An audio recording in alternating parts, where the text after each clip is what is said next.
Good afternoon, dear students. Next, we have to discuss periodic trends in periodic table and size of an atom in groups. In last class, we are discussed about the periodic table and the groups in the periodic table, then periods in the periodic table. These are already discussed. Then, what change happens to the size of the elements as going from top to bottom in a group? And what happens to the size of the elements in a period? അതാണ് നമ്മൾ discuss ചെയ്യുന്നത്. എന്ന് പറഞ്ഞാൽ ഒരു ഗ്രൂപ്പിൽ താഴോട്ട് പോകുന്തോറും ആറ്റത്തിൻ്റെ സൈസിന് എന്ത് സംഭവിക്കുന്നു, അല്ലെങ്കിൽ ഒരു പീരിയഡിൽ from left to right what happens to the size of the elements. Okay, here the first group elements are given: hydrogen, lithium, sodium, potassium, rubidium, and also their electronic configuration is given.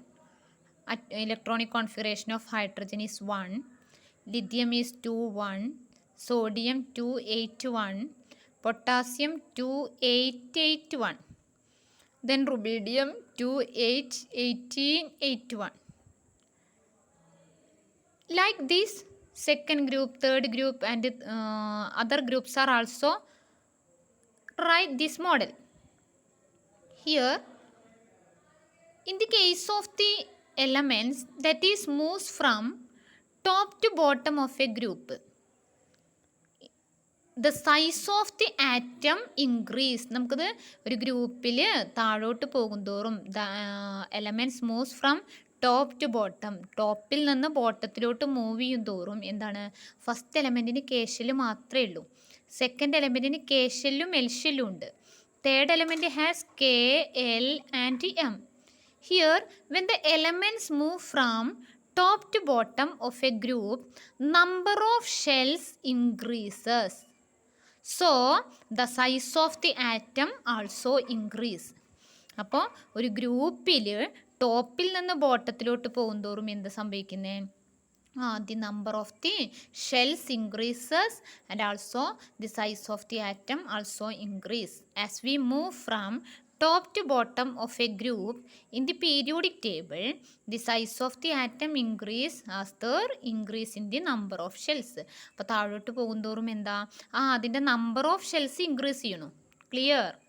അപ്പോൾ നോക്കി നോക്കൂ, ഇവിടെ question തന്നിട്ട് which among them is the biggest atom. ഇതിലേറ്റവും biggest atom ഏതാ? First group elements മാത്രമേ തന്നിട്ടുള്ളൂ കേട്ടോ. ഇതുപോലെ സെക്കൻഡ് ഗ്രൂപ്പും തേർഡ് ഗ്രൂപ്പും ഒക്കെ നമുക്ക് കൺസിഡർ ചെയ്യാം. അപ്പോൾ ഫസ്റ്റ് ഗ്രൂപ്പ് എലമെൻറ്റ്സിൽ biggest atom that is rubidium. Which one is the smallest? That is hydrogen. What happens to the size of the atom when we move down the group? The size of the atom increases. What is the reason for this? Number of shells increase. Clear? അപ്പോൾ ഗ്രൂപ്പിൽ ആറ്റത്തിൻ്റെ സൈസിന്, atomic സൈസിന് എന്ത് സംഭവിക്കുന്നു എന്ന് പറഞ്ഞു. Then next atomic size in a period. ഇനി പീരിയഡിൽ എന്താണ് atomic സൈസിന് സംഭവിക്കുന്ന മാറ്റം? Here in the page 73, the elements of the second period is given. In the second period, the elements are lithium, beryllium, boron, carbon, nitrogen, oxygen, and fluorine. What happens to the size of the atom? What happens to the size of the atom? What happens to the size of the atom? Yes, when the elements moves from left to right of a periodic table, means first group second ഗ്രൂപ്പിലാണ് first group, അതേപോലെ second ഗ്രൂപ്പിലാണ് boron 13th ഗ്രൂപ്പാണ്, carbon 14th 15th 16th 17th. On moving from left of the periodic table to the right, periodic ടേബിളിൻ്റെ left to റൈറ്റിലോട്ട് move ചെയ്യും തോറും എന്താണ്, there is no change in the number of shells. നമ്മൾ പറഞ്ഞിട്ടുണ്ടായിരുന്നു first period ആണെങ്കിൽ it has only 1 shell, then second period elements contains 2 shells, then third period elements contains 3 shells. അപ്പോൾ ഇവിടെ എന്താ സെക്കൻഡ് പീരിയഡ് എലമെൻ്റ് ആണ് നമുക്ക് ഇവിടെ തന്നിട്ടുള്ളത്. അപ്പോൾ അവിടെ ഷെൽ നമ്പറിലൊന്നും ചേഞ്ച് ഇല്ല. Then what happens to the size of the atom decreases from left to right of a periodic table. ഒരു പീരിയോഡിക് ടേബിളിൻ്റെ ലെഫ്റ്റിൽ നിന്ന് റൈറ്റിലോട്ട് പോകുന്തോറും എന്ത് ചെയ്യണു? അറ്റോമിക് സൈസ് ഡിക്രീസ് ചെയ്യണു. What is the reason? Here there is no change in the number of shells. ഇവിടെ നമ്പർ ഓഫ് ഷെൽസിന് യാതൊരു ചേഞ്ചും ഇല്ല. പക്ഷേ എന്താണ്? അതിൻ്റെ സൈസ്, അറ്റോമിക് സൈസ് ഡിക്രീസ് ചെയ്യണു. അപ്പോൾ അവിടെ അറ്റോമിക് സൈസ് ഡിക്രീസ് ചെയ്യില്ല. What is the reason for decreasing atomic size? നോക്കി നോക്കൂ, ഇവിടെ ന്യൂക്ലിയർ എനർജി 3 + 4 5 6. അപ്പോൾ നമുക്ക് ഇതൊന്ന് മനസ്സിലാക്കാം അല്ലേ? On moving from left to right of a period, nuclear charge increases, so size of the atom decrease. Nuclear charge increases, so size of the atom decrease. അപ്പോൾ common ആയിട്ട് നമ്മൾ പറഞ്ഞു, as we move from top to bottom of a group, the atomic size increases. As we move from left to right of period, ഒരു പീരിയഡിൻ്റെ left to റൈറ്റിലോട്ട് move ചെയ്യും തോറും atomic size decrease ചെയ്യണു. അതിൻ്റെ സൈസ് ഡിക്രീസ് ചെയ്യണു because nuclear charge increases. Clear? അതിവിടെ ഒന്ന് mark ചെയ്യൂ. What happens to the first question? Is there an increase in the number of shells with the increase in atomic number? No, there is no change in the number of shells. ഇവിടെ എഴുതിക്കോളൂ, no change in the number of shells. What happens to the nuclear charge? Nuclear charge increases. Yes, next. Therefore, on moving from left to right in a period, nuclear charge increases. So, the force of attraction on the outermost electron also increase, and consequently the size of an atom decrease. അപ്പോൾ on moving from left to right of a periodic table, the size decreases because the nuclear charge increase. Clear? Next, ionization energy. Here the formation of sodium chloride, the figure of the formation of sodium chloride is given. Sodium reacts with the chlorine atom and produces sodium chloride. This forms an ionic compound. Sodium chlorine combine ചെയ്ത് ionic compound form ചെയ്യും. Here in this compound formation, which among these atom loses electron? In the formation of sodium chloride, which among these atoms loses electron? That is, sodium atom loss or sodium donates electron and chlorine accepts electron or chlorine gains. Then it transforms into iron. നമുക്കറിയാം charged atom is called iron. Irons എന്ന് പറഞ്ഞു കഴിഞ്ഞാൽ charged atom എന്ന് പറഞ്ഞാൽ ഒരു atom ഇലക്ട്രോണിനെ donate ചെയ്ത് കഴിഞ്ഞാൽ, if an atom donates electron it gets positive charge. If an atom accepts electron, it gets negative charge. This charged atoms is called ion. ഈ ചാർജ്ഡ് ആറ്റംസിനെയാണ് നമ്മൾ എന്ത് പറയുന്നത്? അയേൺസ് എന്ന് പറയുന്നത്. അത് അണ്ടർലൈൻ ചെയ്യൂ കേട്ടോ. ഓക്കെ, അപ്പോൾ അയണൈസേഷൻ എനർജി എന്ന് പറഞ്ഞാൽ it is the energy that is required to donate or required to liberate the electron present in the outermost shell. ഒരാറ്റത്തിൻ്റെ ഔട്ടർമോസ്റ്റ് ഷെല്ലിലുള്ള ഇലക്ട്രോണിനെ ഡൊണേറ്റ് ചെയ്യാൻ ആവശ്യമായ എനർജിയാണ് എന്ത് പറയുന്നത്? അയോണൈസേഷൻ എനർജി എന്ന് പറയുന്നത്. ക്ലിയർ?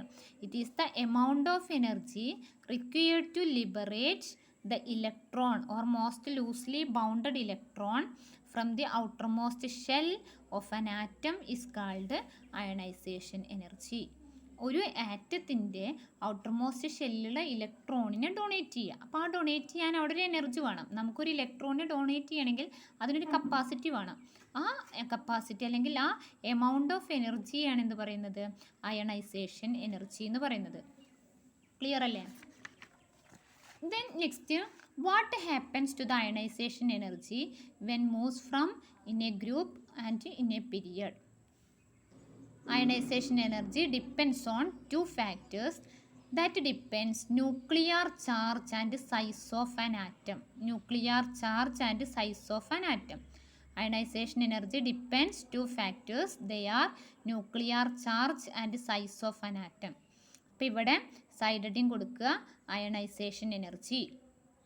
ദെൻ അതിൻ്റെ ഡെഫിനിഷൻ എഴുതുക. അയണൈസേഷൻ എനർജിയുടെ ഡെഫിനിഷൻ ആ ബോക്സിൽ എഴുതുക. എന്നിട്ട് താഴെ next point ionisation energy depends on two factors nuclear charge and size of an atom. Okay, when the size of an atom increases the attraction of the nucleus on the outermost shell increase or decrease. Size of an atom increase ചെയ്യുമ്പോൾ, atomic size increase ചെയ്യുമ്പോൾ attraction of the nucleus on the outermost shell. നോക്കി നോക്കൂ, atomic size, nucleus ഉണ്ട്, atomic size ഇങ്ങനെ increase ചെയ്യുക അഥവാ shell number ഇങ്ങനെ increase ചെയ്യുമ്പോൾ the attraction of the nucleus on the outermost shell ഉണ്ടോ, ന്യൂക്ലിയസിന് ഔട്ടർമോസ്റ്റ് ഷെല്ലിലോട്ടുള്ള അട്രാക്ഷൻ ഇൻക്രീസ് ചെയ്യുമോ ഡിക്രീസ് ചെയ്യുമോ? ഡിക്രീസ് ചെയ്യും അല്ലേ. നമ്മളിതിങ്ങനെ റൗണ്ടിൻ്റെ എണ്ണം, ഷെല്ലിൻ്റെ നമ്പർ ഇങ്ങനെ ഇൻക്രീസ് ചെയ്യുമ്പോൾ ഈ സെൻട്രൽ ആൾക്ക് ഔട്ടർമോസ്റ്റ് ഷെല്ലുമായിട്ടുള്ള അട്രാക്ഷൻ എന്തായിരിക്കും? ഡിക്രീസ് ചെയ്യും. ക്ലിയർ അല്ലേ? അപ്പം അങ്ങനെ ഡിക്രീസ് ചെയ്യുമ്പോൾ അഥവാ അറ്റോമിക് സൈസ് ഇൻക്രീസ് ചെയ്യുമ്പോൾ അയണൈസേഷൻ എനർജി ഡിക്രീസ് ചെയ്യും. As the size of the atom increase ionisation energy decreases. Clear? ഇപ്പോൾ ഈ പോയിന്റ് ക്ലിയർ ആണെന്ന് വിചാരിക്കുന്നു. അറ്റോമിക് സൈസ് ഇൻക്രീസ് ചെയ്യുന്നതിനനുസരിച്ച് അയണൈസേഷൻ എനർജി ഡിക്രീസ് ചെയ്യും. അപ്പം നമ്മളവിടെ മനസ്സിലാക്കേണ്ടത് as we moves in a group from top to bottom, ടോപ്പിൽ നിന്ന് ബോട്ടത്തിലോട്ട് പോകും തോറും അറ്റോമിക് സൈസ് ഇൻക്രീസ് ചെയ്യണമെന്ന് പറഞ്ഞു. ഈ അറ്റോമിക് സൈസ് ഇൻക്രീസ് ചെയ്യുന്നതിനനുസരിച്ച് എന്താണ്, അതിൻ്റെ അയണൈസേഷൻ എനർജി എന്ത് ചെയ്യും? ഡിക്രീസ് ചെയ്യും. ആ പോയിന്റ് എഴുതട്ടോ നെക്സ്റ്റ് പോയിന്റ് ആയിട്ട്. As the size of the atom increases ionisation energy decrease. Next point, ionisation energy decreases as we move down. ഇതൊക്കെ നോട്ടിൽ എഴുതണേ ഒരു പോയിന്റ് ആയിട്ട്. Ionisation energy decreases as we move down a group due to the increase in the size of the atom. Okay, അപ്പോൾ ഒരു ഗ്രൂപ്പിൽ നമ്മൾ ടോപ്പിൽ നിന്ന് ബോട്ടത്തിലോട്ട് പോകും തോറും എന്ത് ചെയ്യണു? അറ്റോമിക് സൈസ് ഇൻക്രീസ് ചെയ്യണു. അറ്റോമിക് സൈസ് ഇൻക്രീസ് ചെയ്യണു. അപ്പോൾ നമ്മൾ പറഞ്ഞു size of the atom in പീരിയഡിൽ ഫ്രം ലെഫ്റ്റ് ടു റൈറ്റ്, പീരിയഡിൽ ലെഫ്റ്റിൽ നിന്ന് റൈറ്റിലോട്ട് പോകും തോറും എന്ത് പറഞ്ഞു? Size of the atom decrease ചെയ്യുമെന്ന് പറഞ്ഞു അല്ലേ. അറ്റോമിക് സൈസ് ഡിക്രീസ് ചെയ്യുമെന്ന് പറഞ്ഞു. അപ്പോൾ അറ്റോമിക് സൈസ് ഡിക്രീസ് ചെയ്യുമ്പോൾ അയണൈസേഷൻ എനർജി എന്ത് ചെയ്യും? ഇൻക്രീസ് ചെയ്യും. പോയിന്റ്സ് നന്നായിട്ട് മനസ്സിലാക്കുക. If atomic size decreases as we move from left to right in a period, point എഴുതുക കേട്ടോ, ionisation energy increase. Ionisation energy increase. Okay, അപ്പോൾ അയണൈസേഷൻ എനർജി എന്താണെന്ന് പറഞ്ഞു. Then what happens to the ionisation energy from top to bottom in a group and from left to right in a period. Next, what is the relation between metallic character and size of an atom? Relation between metallic character and size of an atom. അപ്പോൾ atomic സൈസും metallic ക്യാരക്ടറും എങ്ങനെയാണ് depend ചെയ്യുന്നതെന്ന്.